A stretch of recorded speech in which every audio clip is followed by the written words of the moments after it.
Welcome to the Life Hacks Show. Life Hacks gives you proof hacks and tips for the best version of yourself. And here's your crash test dummy for a better life, Marcus Moirer.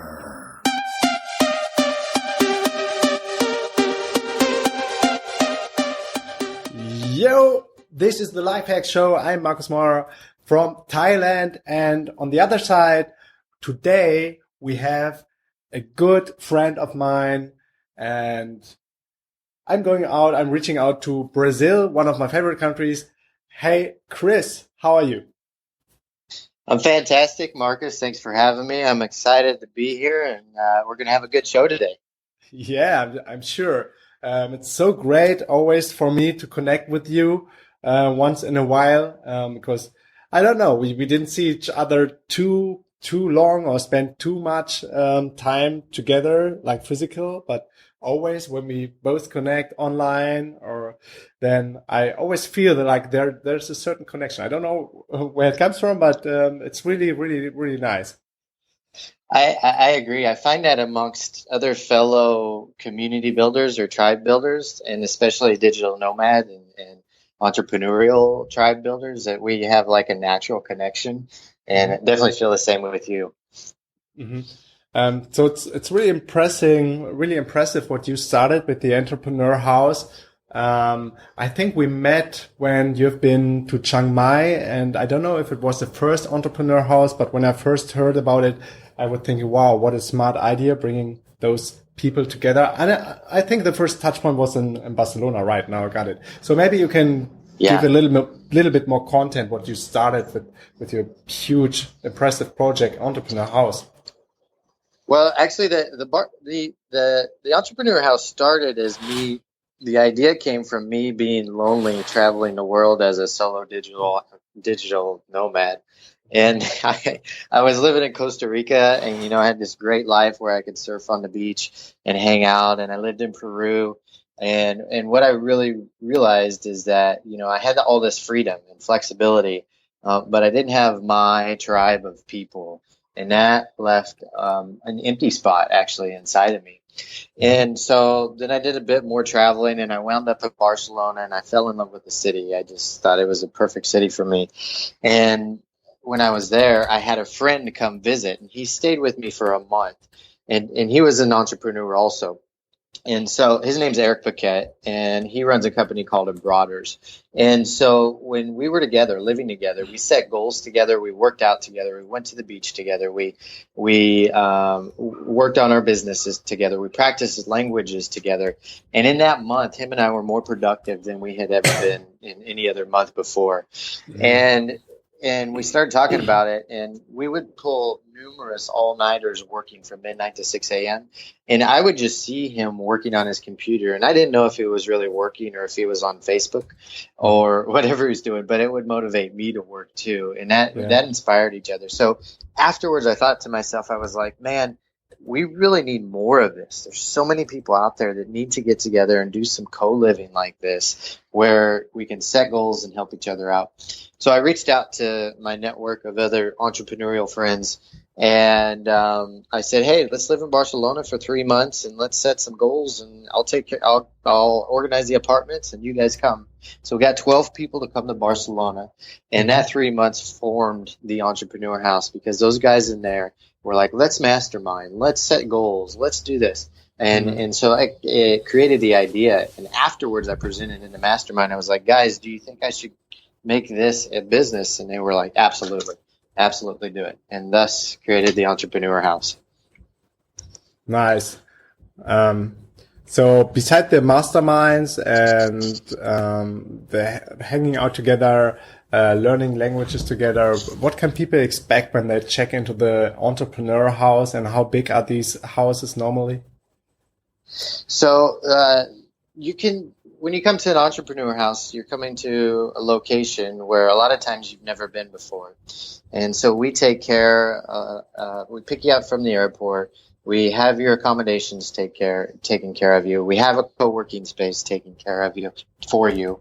And then what we do at the very beginning of the house is we set goals, and everybody knows each other's goals, and that way we can help each other out. So if somebody came to the house and they had a new product to launch, and I had some contacts or some ideas for that product or for the landing page, I could share those, or somebody else could share with them to help them for that, to get more traffic for that landing page and thus create more sales. And so that's what they can expect. And then that goes over a month period. And so, it takes 21 days to form a habit. And so over those, we're getting a lot of real one-on-one time together to grow each other's businesses and help each other grow our businesses. It's a good place where you can get out of your day-to-day activities, whether you work in an office or you work at home, back wherever you are, or if you're traveling, and you can get in a location and be even more productive than you are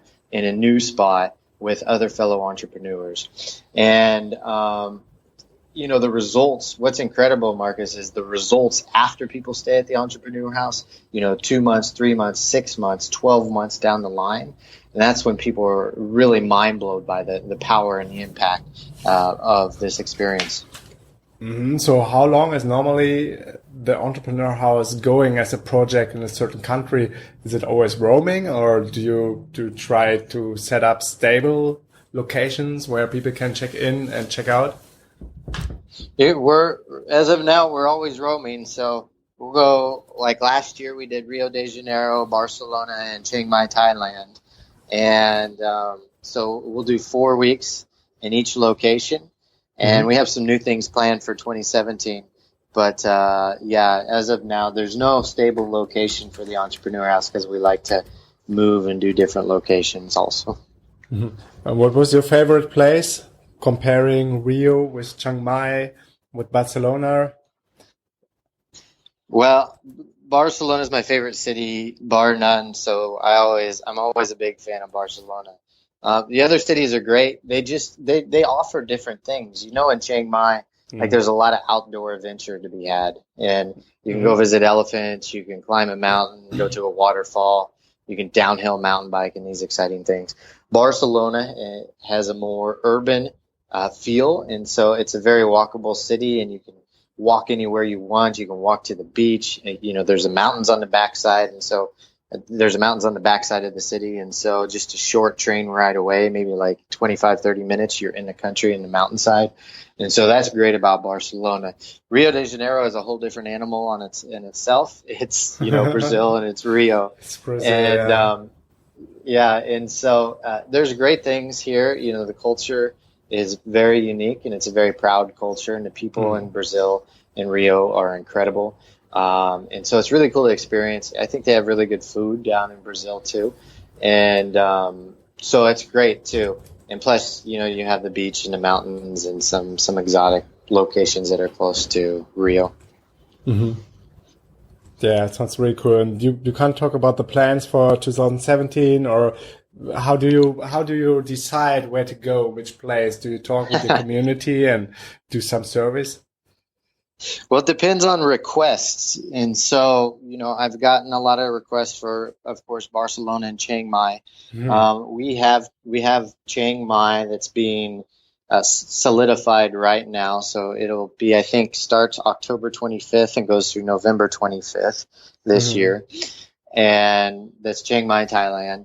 And we're working some things out, like maybe doing a yacht trip for high-level entrepreneurs, like in Croatia or off the coast of Portugal. And so we're working the details out for that now, also, actually. Mm-hmm. So when people are interested, they can sign up on your page for more details and get into your newsletter?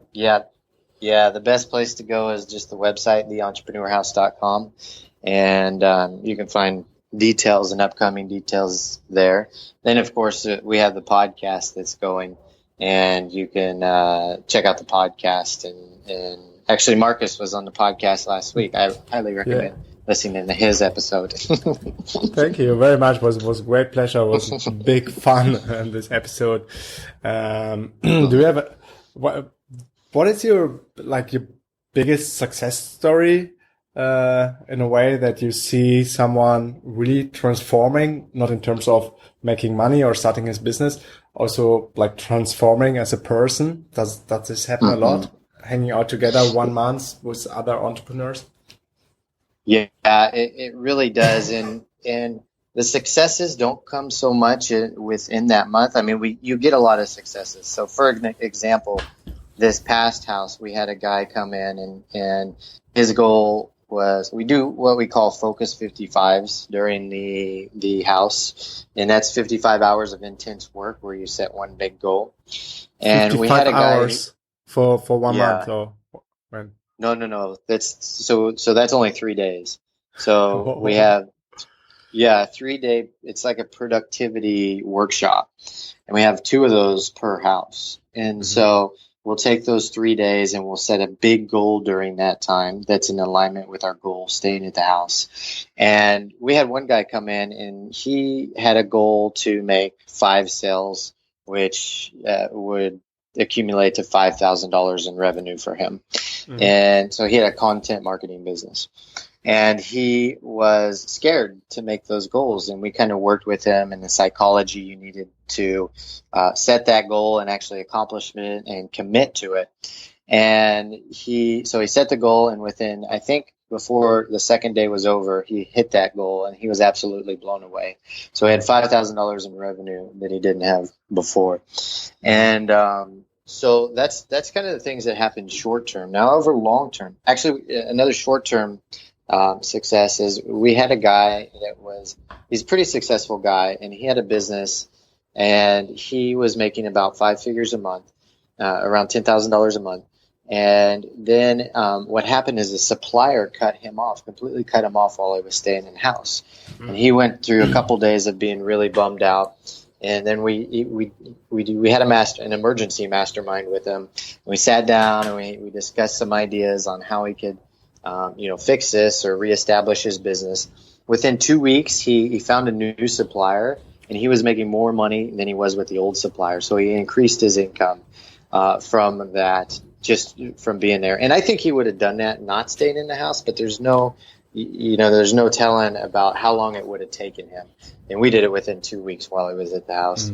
Then we have a lot of people that have stayed in the house and they've gotten ideas for books that, 6 months down the line, they've written a book or a new business. We had one girl come back 12 months later who started a new product while she was in the house. And she came back 12 months later to give a presentation because she had her first $30,000 a month from that product that she started. So a lot of great success stories. That's huge, definitely. Yeah. And do people have to apply to get into the house, or how is the process of picking the right people and setting up a community that just fits and levels up each other? Yeah, we do. And so when somebody reaches out and has interest in coming to one of our events, we then do a Skype interview, and we want to make sure that everybody's a good fit. Everybody has an established business and is making money. So yeah, you do have to have a business and making money. And that's our only prerequisite for coming into the Entrepreneur House. And just want to make sure that you're comfortable living amongst other people for a month. Whether sometimes our accommodations are, one big apartment with 5 people in it. Each person gets their own room. And sometimes, like in Chiang Mai, our accommodations, everybody gets their own room with their own bathroom. It's more of a resort style accommodation. And so it just, and we do the interview. And then if we feel like you're a good fit, then we'll tell you afterwards. And then you put your deposit down to stay, and then we reserve your spot. Yeah. How do you grow your business? What are some tactics you could share for other people who wanna start a tribe, a community project? What are the things you have to be aware of? And do you have any hacks or any the lessons you learned on your journey so far? Yeah, definitely. One of the biggest shifts in my business, Marcus, was when I plugged into other networks of digital nomads and location independent entrepreneurs. And what I do when I go to a new network is I look for the leaders in that network or that tribe or that community. And then I invite the leaders out to lunch or to dinner or to, have a coffee. And then I get to know them on a personal level. My only intention is to really get to know them, because I know personally as a leader and as an entrepreneur that I want to surround myself with other entrepreneurs that are strong leaders. And so it's a mutual win-win situation, and we get to know each other and we can exchange ideas about business. And then a lot of times what I do, Marcus, is I go and I'll volunteer my time. I'll give my time or my ideas or something like that to that community. And then that even kind of puts you more in a leadership position, because then you're getting to know the leaders of an organization even more. I even recommend a lot of people to volunteer at events too, just because it's such a valuable experience. And I think I sent a couple down to the DNX event in Thailand last year, I believe so. And so I highly recommend that, because you get to plug into a network and you get to meet the leaders of the network. When you do, then over time, 2-3 years down the road, whenever you cross each other, you'll meet for another lunch or another coffee. And then you start to form memories together, and you invite them out to go mountain biking in Thailand, or, just go to a flamenco show in Barcelona. And so then you really form a bond and a friendship. And you get to exchange ideas and you get to exchange business.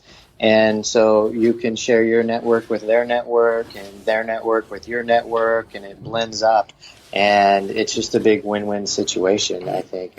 And I highly recommend. That's one of my number one hacks for growing any type of business. And so what I actually did is I volunteered to be a co-creator of a conference in Barcelona for a group of entrepreneurs. And I got a lot of recognition and a lot of business from that just by starting that. And that really kind of catapulted the Entrepreneur House to what it is today. Yeah, I can absolutely underline what you're saying. We got also lots of applications and lots of volunteers willing to work on our events or help, being a helping hand on the events, and also like in our team. And I see how quick they evolve, how much they learn, and how fast they really grow just within these small micro system, just being a volunteer and being even closer to the team, to the founders, to the leaders, how you call the people. And it really, really works out really well for us also. Yeah. And I go an extra mile. I'm sure you guys do too. But I go the extra mile to make sure that people that volunteer for me or giving them my time get more than their value exchange. So I'll introduce them to the people they really want to meet, and we'll create events together. Like we had a volunteer at the last house, and he really loved downhill mountain biking. And I knew there was some entrepreneurs that he wanted to really meet. And I knew they were into mountain biking also. So I was like, hey, let's create a mountain bike event where they all come. And then we all go downhill mountain biking, and everybody's, just friends. Yeah. And he was absolutely blown away by it. He couldn't believe that he was surrounded by, all these people that he heard on podcasts and saw online. And then he just volunteered his time, and poof, now he's hanging out with them. Yeah, this is how it works. What about your system of having mentors or business angels in your houses? I think I heard something about this in Chiang Mai. Is it right? So maybe you can talk a little bit about this concept. Yeah, we have business advisors come into the house that stay. Yeah, or advisors that come in, they stay. And they have different specialties. One may be an SEO expert or a community builder expert, or, goal setting expert, or sales expert. And they come into the house, and sometimes they come for a week, and sometimes they come for all 4 weeks, and sometimes they come for a night just to give a presentation. And they're really key, because they're also, they're pretty high level entrepreneurs, and the attendees get to meet and hang out and then become friends with these people that are these advisors that are at the house. And so, we have the advisors usually have, excuse me, they definitely have 6-figure businesses, but a lot of times they'll have like $500,000 and higher in businesses. And so a few times we have let some people come in that are between 100,000 and 500,000, but most of the time they're at 500,000 and higher if they're coming in as an advisor. Mm-hmm.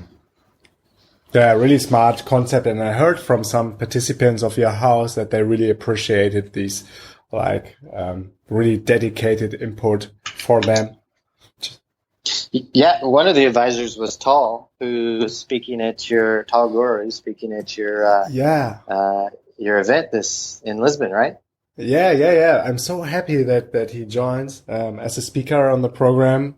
And Tal is a very, very talented guy, a great entrepreneur. And so, yeah, we are totally happy that he will join for Lisbon and give a talk on the stage. And he's already totally under fire, looking forward to it. So it was like really coincidence because he wanted to go to Lisbon, I think, before, just despite the event and knowing about the event. And then this opportunity came for him and everything came together. So, yeah, gonna be a great time, and you're also invited for sure. So if you have time, just come by and have some good time with us.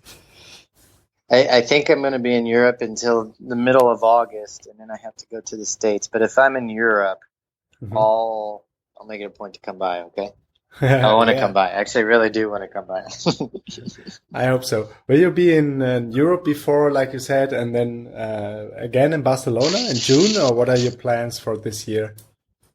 Me personally, from May 15th to August 15th, I'll be in Barcelona. I'm going to be in Ireland a few weeks before that, and then Brazil until that time. And then in August, I have some business I have to take care of in the States and do a little family trip. And September is still open. It depends. It'll depend on two things: my girlfriend and how where our business is at the time. And so, yeah, if I'm in Europe, I really want to come to Lisbon too. If I'm in Europe, I'll definitely come to the conference. Yeah. And did you already figure out for you personally the perfect setup where you can be most productive while still traveling? Maybe a bit, maybe more. What do you like most when about being a digital nomad, and how quick do you roam around the world? This is why I really like Europe, is because I can get an apartment and a co-working space, and they have a lot of cafes in Europe that you can work in also. I like Europe because I can do a 3-month lease in Barcelona or Lisbon or anywhere, and then have so many close locations and amazing locations that you can go to on the weekends or for 4 days, or if you want to take a week off. And so you can still be extremely productive and still have those little tastes of getaways without feeling that you're in one culture engulfed completely. And so, like, if we do 3 months this year in Barcelona, we can do a weekend in Lisbon to come to see you guys. Or we can do a weekend in Morocco to ride camels in the desert. We can do a weekend in Amsterdam just to go to a concert. Or we can do a weekend to visit a friend in England or Ireland, and there's so many different cultures. And that's why I really, really love Europe. And it's actually, for me personally, it's kind of challenging to be in a place long term with one culture. And so, like, we're in Rio de Janeiro now, and I'll be here 3 months. Well, I've been here 3 weeks now, and we'll be here about 3 months total. And I think at the end of by the end of 2 months, if I'm in one country with one culture, I'm getting stir crazy because I need to find a mix of other culture and a change of environment.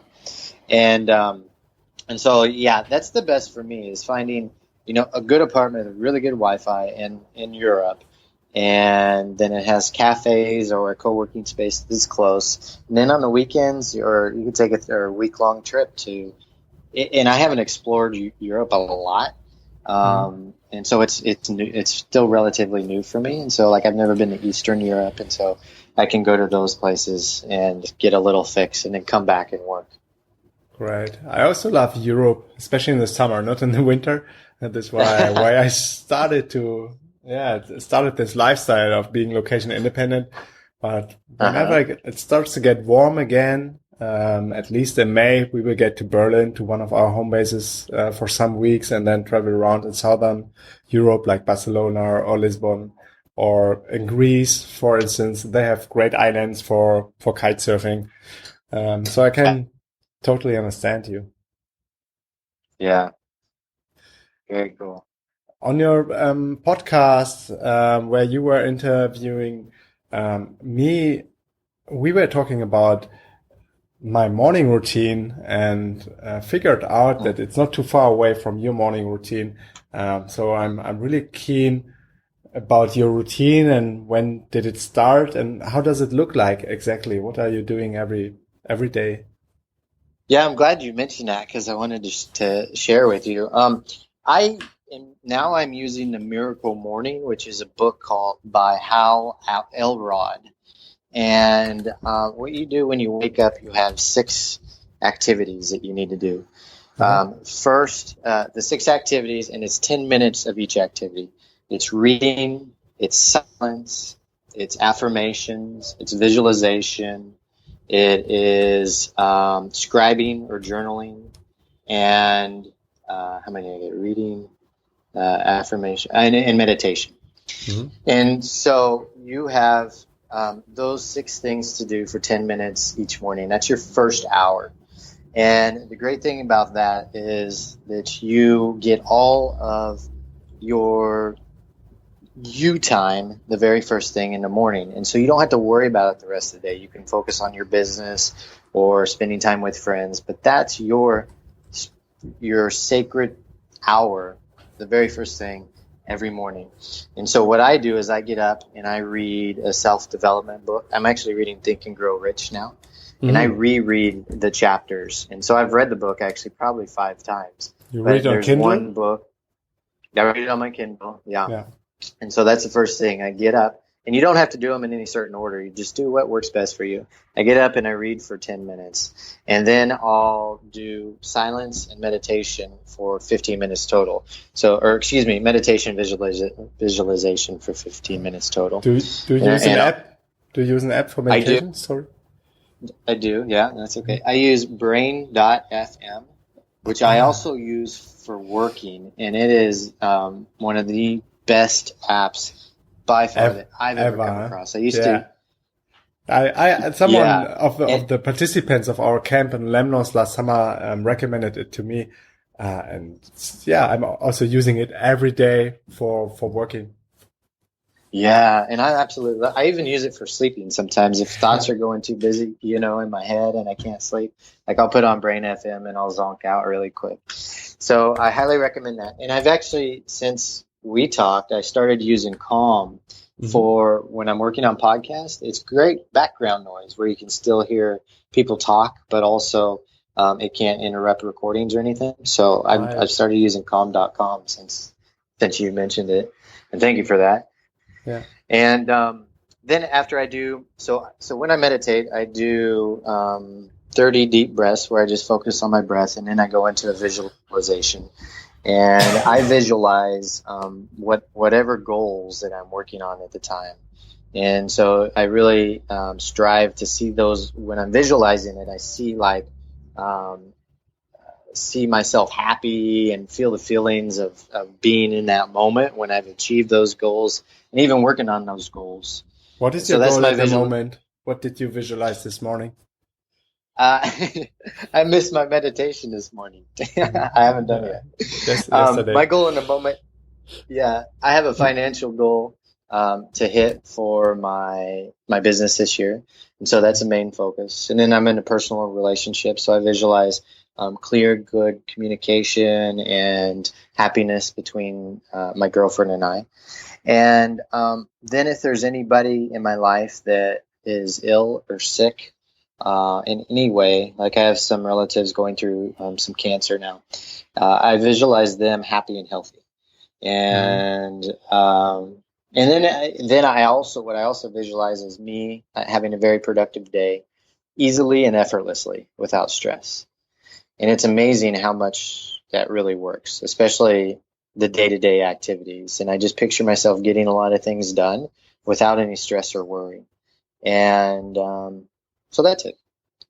And then what I do, Marcus, is I go into affirmations, where Tony Robbins calls these incantations, where you say your goals, like, I am this, I've earned this much money this year, I've done this. You say them out loud, and you kind of do some movements, like you're moving your hands or you're jumping around, and you feel to get the emotions going, and you feel how it feels to have whatever statement that you're making. And then after my affirmations, I go into exercise, and I do Brazilian Jiu-Jitsu 3 times a week. Wow. And then I do the other 2 days of the week, I'll do some stretching, running, or some yoga. And then I'll get at it like you. I'll have a healthy breakfast. I usually have fruits and vegetables for breakfast, and Monday through Friday.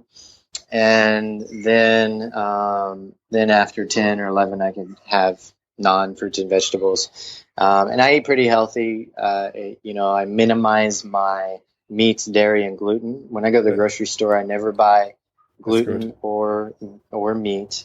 I only buy like some cheese, like usually blue cheese, because that's good for my blood type. And so I minimize those. But when I'm out, if I'm going to a nice dinner, I don't worry so much about it, especially with traveling, because I like to try new foods. And then what I do too, maybe something worth adding, is that I set 4 goals every quarter, 4 really big goals. I set a mental, spiritual, emotional, and physical goal every quarter. And then I break those down into monthly goals, and break those down into weekly goals, and break those down into daily steps on how I can work on each of those every day. And I've been doing that for 10 years, that goal setting system. And, no way I would be where I am in my life without that. And that's my precious baby. And I use the Passion Planner. And I actually like writing out my goals and writing out my weekly plan. And so I have a planner that I write in, and that helps me keep those goals on target. Sounds really like a plan. And how often do you stick to it, and how often can't you make it? Life happens sometimes. And like this morning, I woke up and for whatever reason, I didn't get to my miracle morning. But after this podcast, then I have another podcast to record. And then after that, then I'll go into my miracle morning. So my target is to hit that 6 days a week. And, if I average out my goals, I hit them I get about 75 to 80% consistently. And a lot of people that set goals, if they don't hit 100%, they'll feel like they're a failure, and they feel like, I didn't do good enough or whatever. But the thing is, you have to really realize is that if you're consistently hitting 80% of your goals, you're getting 80% of something is better than 80% of nothing, or 0% of nothing, And so it's like this. Like if you have a goal to lose 10 pounds and you lose 8 pounds, are you still Are you a failure if you lose only 8? No, you still lost 8 pounds, which is a great thing, Or if you have a goal to go exercise 100 days in a row and you hit 80 days in a row, that's still pretty amazing. You have to give yourself some credit for that. And so what I'm working on, what I consistently work on, is to slowly increase that average from 80% and just to get to 85% the next quarter or 90% the next quarter, and to see where maybe I'm setting too lofty goals if I'm not hitting that 100%. So it's a continual growth challenge of growth and learning about your own personal self on on the commitments that I make and what I'm actually achieving. Mm-hmm. Do you have any tactics on how to pick the tasks you're starting with when you open your laptop and get to work? Yeah, I do the same as you. I have 3 most important tasks, or frogs to eat in the morning, and I do my best to do the hardest one first, right, or the biggest one first, and then make sure those other 2 are knocked off by the end of the day. And I'm pretty ambitious. A lot of times, like, I'll add a 4th and a 5th one just because I'm kind of a workaholic, and you could argue if that's a good thing or not, but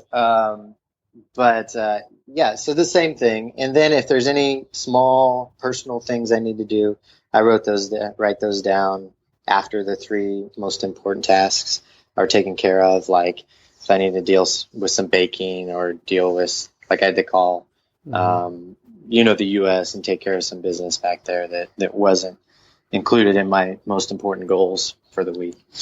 And that's it. Yeah. And I really make sure that I get exercise every day because I'm much more productive and have less stress if I get that exercise. Yeah. Well, what do you think? Where does it come from? Your drive, your fire for entrepreneurial stuff, and as you mentioned, sometimes it even goes into stress. Yeah, I think one of my main values, Marcus, is freedom. Mm-hmm. And one time I quit a job when I was working at a sushi restaurant after university, and I quit a job because they wouldn't let me go to Mexico for 4 days with my friends. Mm-hmm.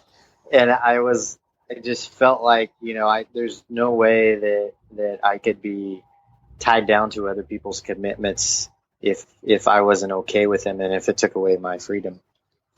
And so that's my main drive, is to not only empower myself to create more freedom, financially, mentally, spiritually, emotionally, but to also help others create the freedom that they desire. And right now we do that through creating businesses and helping people grow their businesses through the Entrepreneur House.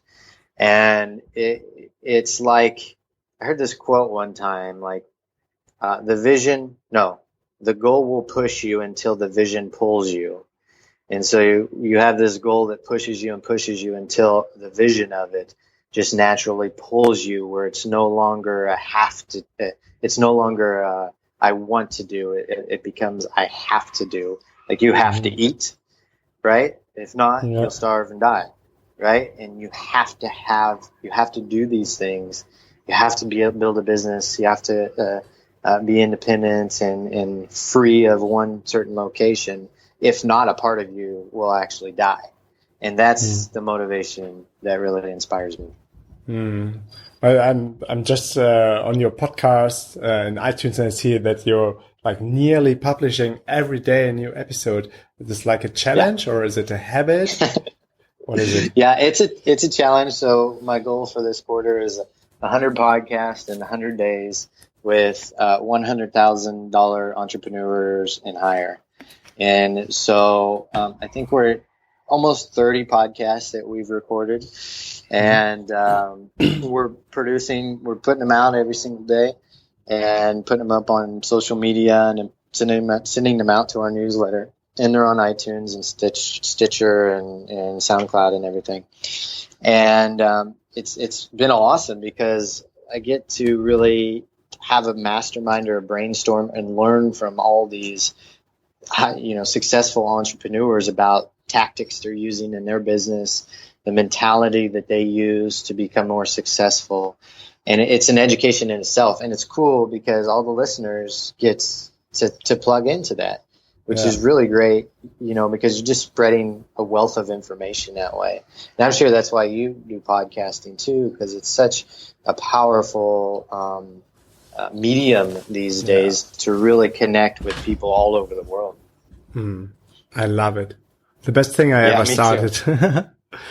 I really enjoy it, and it's such a strong connection to your tribe and so many people. Like you can reach everybody literally everybody in the whole world can listen to your podcast, and there are no more gatekeepers, and these are like the best times ever we are living in at the moment.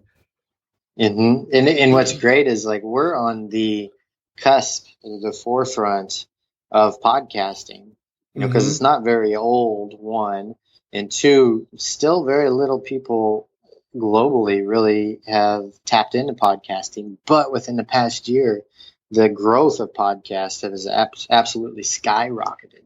And that's going to continue for a while. I think podcasts will, I don't know if it will completely replace radio, but it's the new form of radio.